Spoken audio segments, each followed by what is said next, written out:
മദ്യത്തിന്റെ കാര്യത്തിൽ അധികാരത്തിലെത്തുന്നതിന് മുമ്പ് പിണറായി സർക്കാരിന് വമ്പൻ നിലപാടുകളുണ്ടായിരുന്നു. അധികാരത്തിലെത്തിയതോടെ അതെല്ലാം പൊളിഞ്ഞു. മദ്യ മുതലാളിമാർക്ക് വേണ്ടി സർക്കാർ എന്തൊക്കെ ചെയ്തു നൽകുന്നു എന്നതിന്റെ ചെറിയൊരു പതിപ്പ് പാലക്കാട് കല്ലേപ്പുള്ളിയിലുണ്ട്.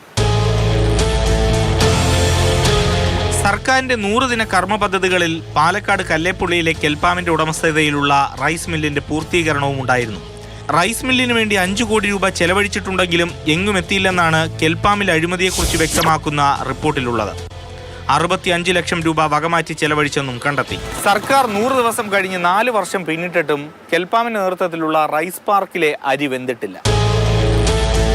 കെൽപാം നന്നാക്കേണ്ട ചെയർമാൻ സുരേഷ് കുമാറിന് താൽപര്യം കല്ലേപ്പുള്ളിയിലെ ബാർ നന്നാക്കുന്നതിലാണെന്ന ആക്ഷേപമുണ്ട്.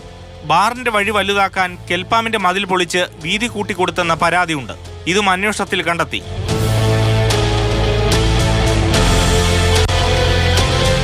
കെൽപാം MD സർക്കാരിന് നൽകിയ റിപ്പോർട്ടിൽ പരാതിയിൽ കഴമ്പുണ്ടെന്നും ശരിവെക്കുന്നു.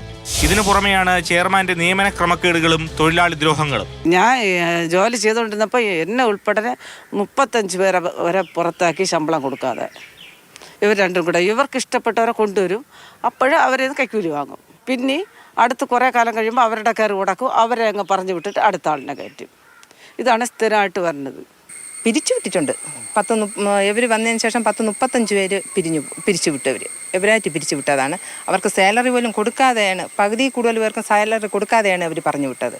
കള്ള കേസുകളുണ്ടാക്കി അങ്ങനെയൊക്കെ ഇതാക്കിയാണ് പിരിച്ചുവിട്ടത്. കെൽപാമിലെ ജീവനക്കാർ ചേർന്ന് ഒപ്പിട്ട് നൽകിയ പരാതിയും വിവിധ സർക്കാർ ഓഫീസുകളിൽ അന്ത്യവിശ്രമം കൊള്ളുകയാണ്.